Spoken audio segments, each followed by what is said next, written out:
Welcome to Legal Talks. In today's session, we'll be starting with administrative law. So, without taking much time, let us get started with administrative law.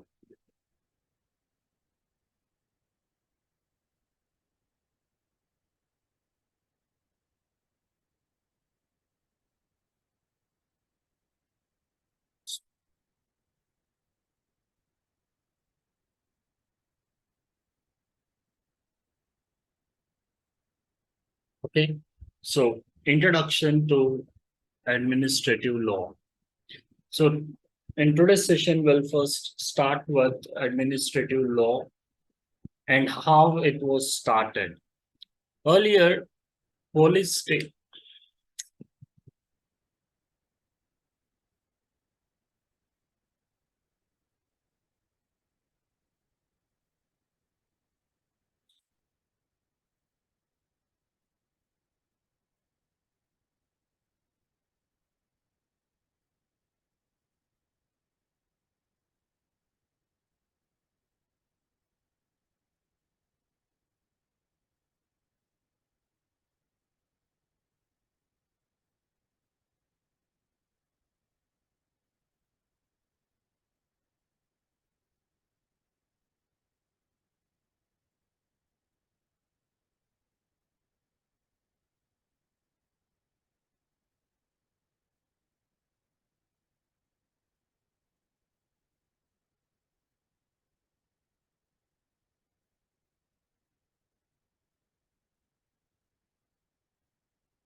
Welcome to Legal Talks.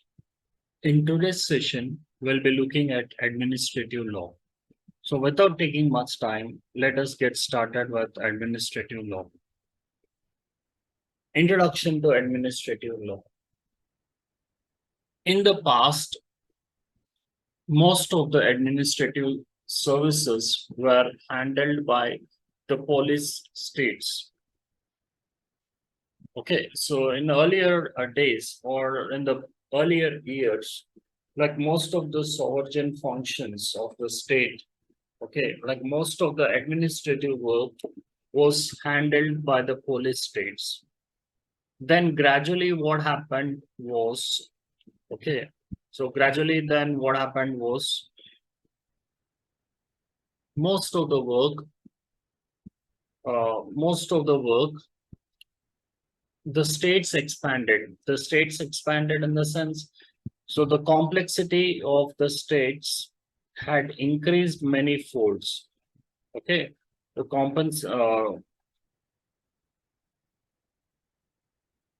the complexity of the states has increased many folds. Okay, Many folds in the sense like the population increased, the complexities, like the issues that were related with people, interaction of the people, okay, the gap between the public and the government.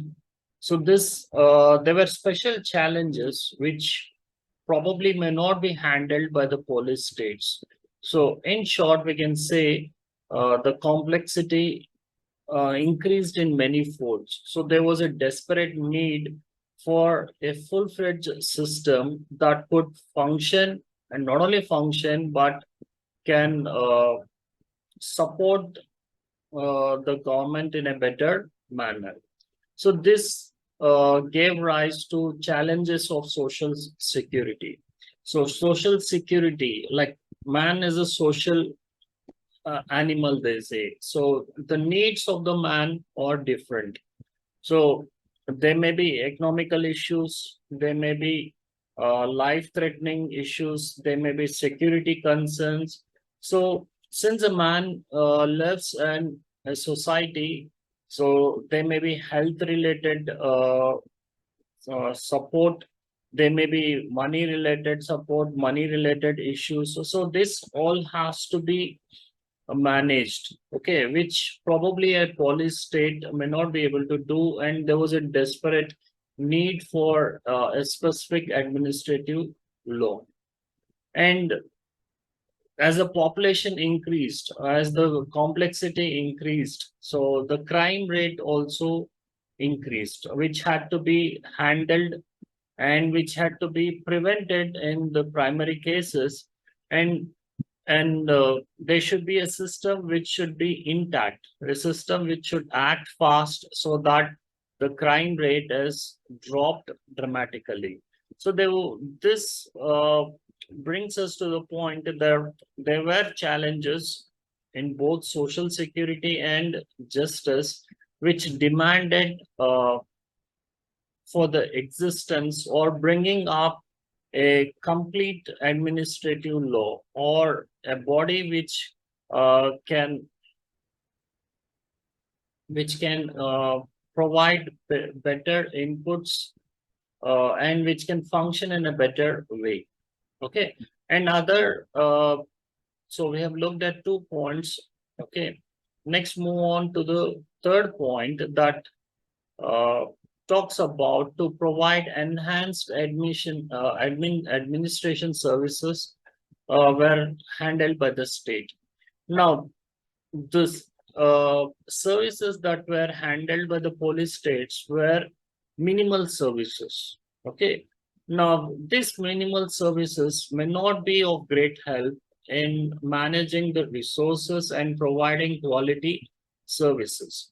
So, enhancement of services would have been possible, or the only way to enhance the services was to go with a complete system of the services, okay, to provide an enhanced admin services, okay, so which would handle the issues of the state in a better manner.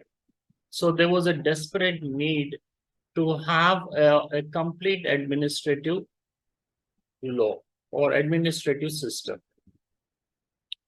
Moving on further, moving on further, uh, the other things were to ensure proper functioning of executive system. Executive system, here we are talking about hierarchy.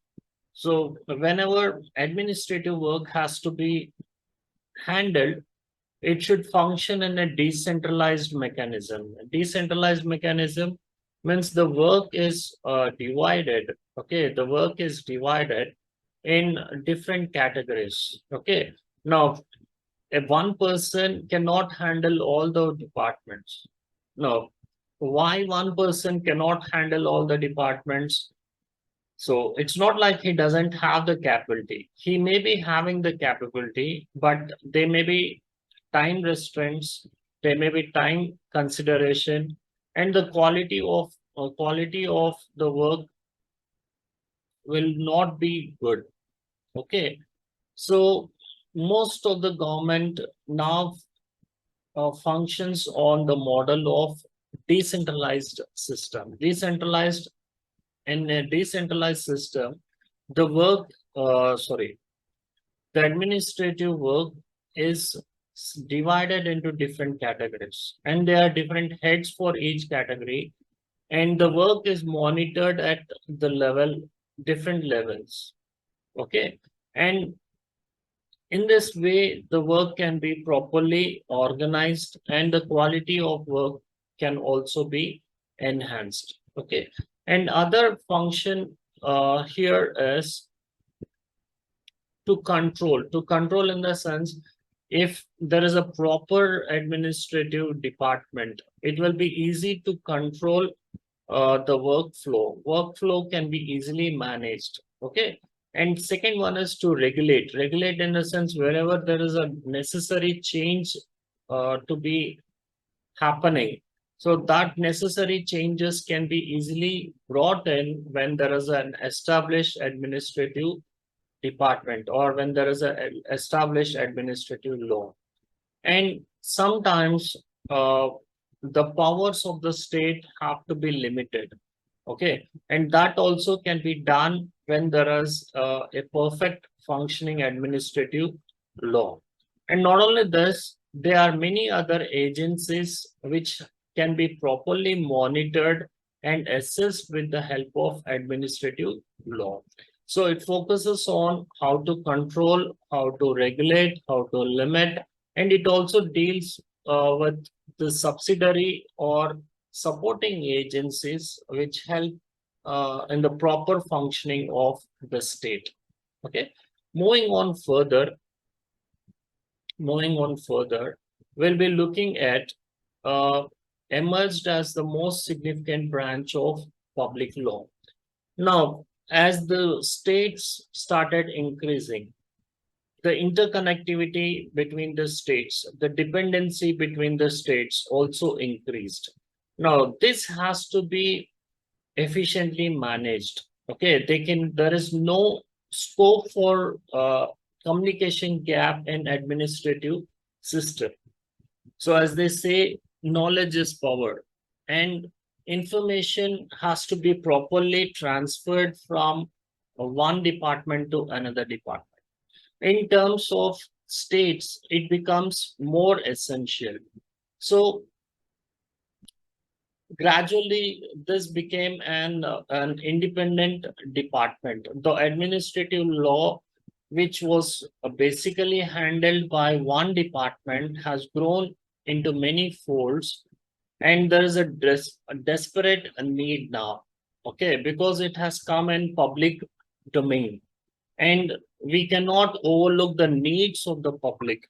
So when the needs of the public cannot be overlooked, so we need to have a system which scatters or which fulfills the needs and requirements of all the people.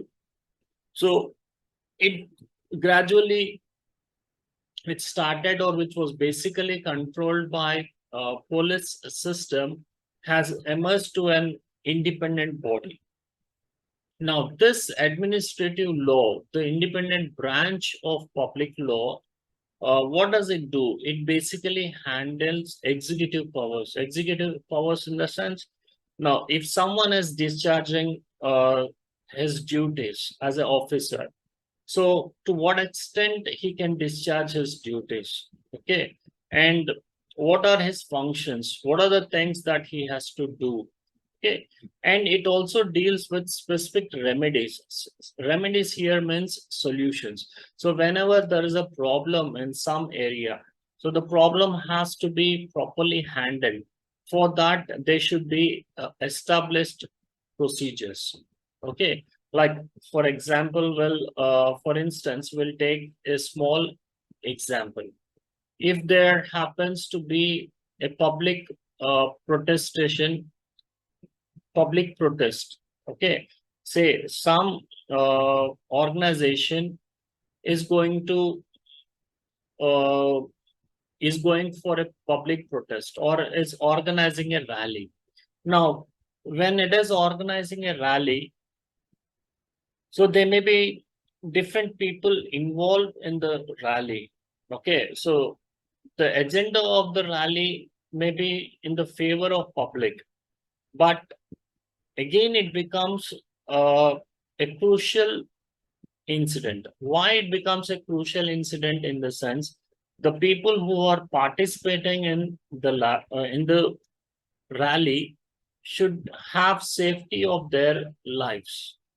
Now, who provides the safety to their lives or the safeguards for the rally? Again, it is the government. But government cannot discharge all the duties by itself. So what does it do? It entrusts or it gives the power to the police. Okay, the police are engaged in this, and they are assigned the duty to see that no untoward incident happens during the rally position. So their main job will be to control in the sense to see that there is no quarrel or the rally moves on smoothly, regulates whenever there is some sort of disturbance. So there should be a proper administrative system to resolve the issues. Means what are they doing? They are functioning. Whenever there is an issue, they are trying to resolve a issue. So specific remedies in the sense, despite of taking all the necessary care. Okay, say there was another group which was trying to create an hurdle in the process of the rally. Now here, the government can suggest specific remedies.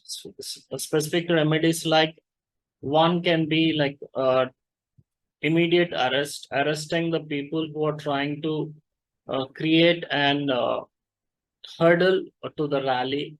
Okay, or trying to see that the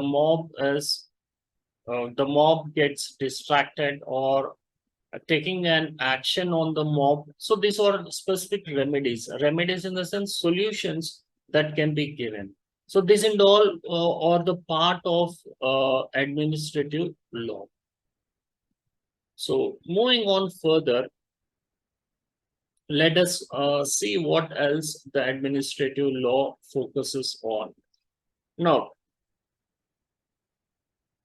when it has become almost an independent branch, do administrative law has a specific book, or is it defined anywhere in a specific book in the law system or in the judiciary system?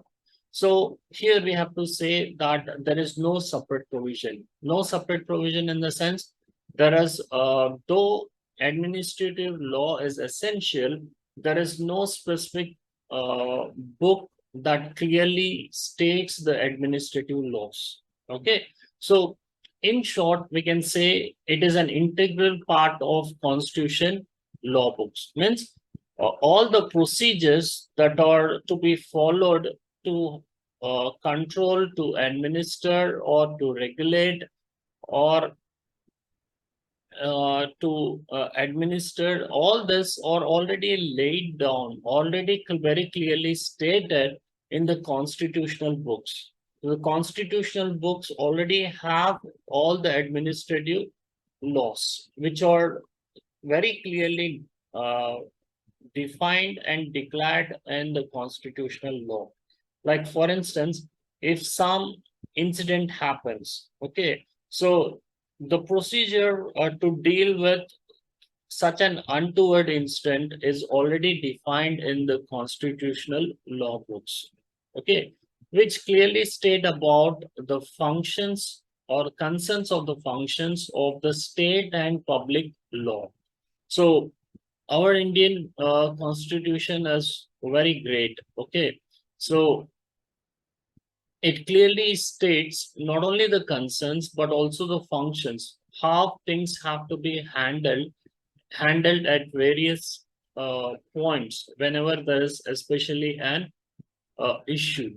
And the major source is the major source of administrative law is the constitutional law.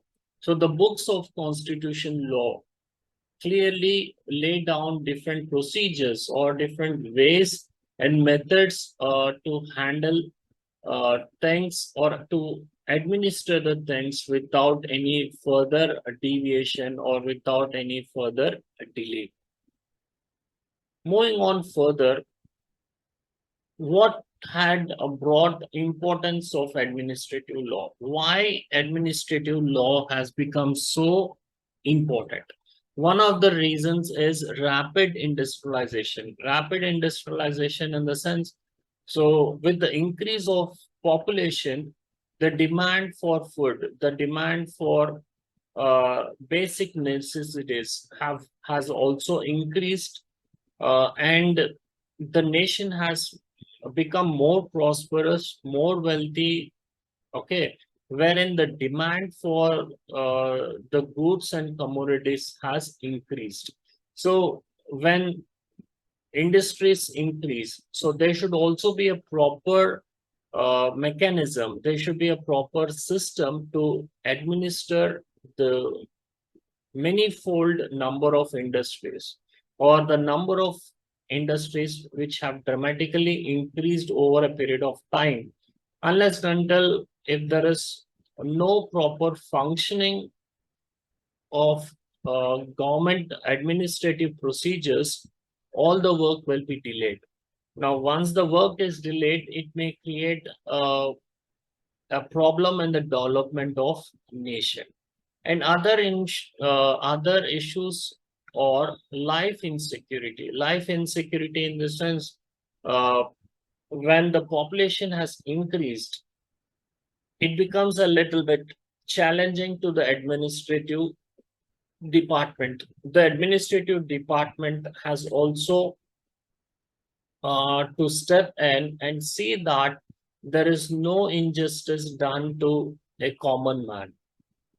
And other challenges include issues of housing, diseases, population, and many more issues which have to be given topmost priority, because shelter is the basic need. Seeing that everyone has a minimal shelter or everyone is having a good food to eat and lives a healthy life. And the biggest challenge is tremendous increase in the population rate.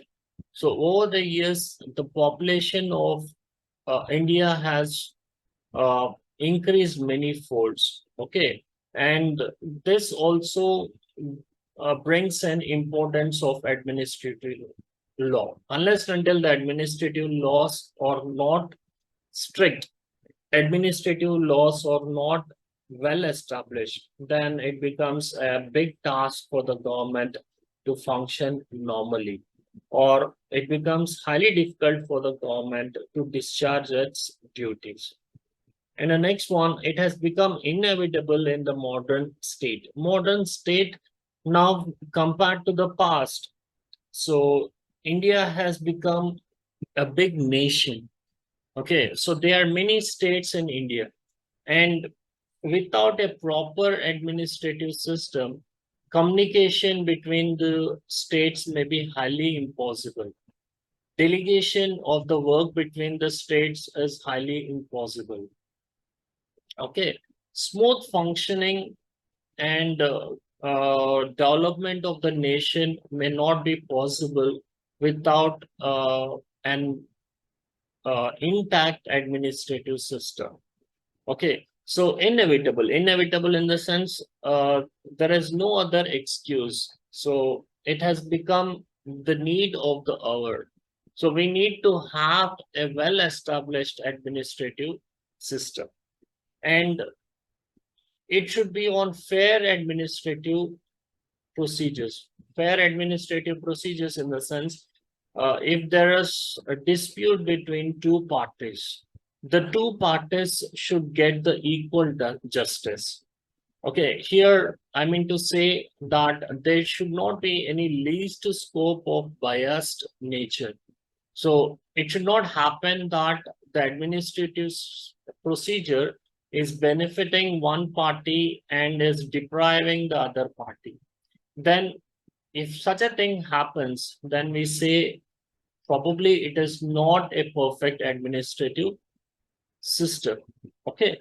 So the laws of the administrator or the procedures of the administration should be in such an extent that there is an equal justice, there is an equal prominence, equal support, and equal guidance given to the people, okay, at various levels.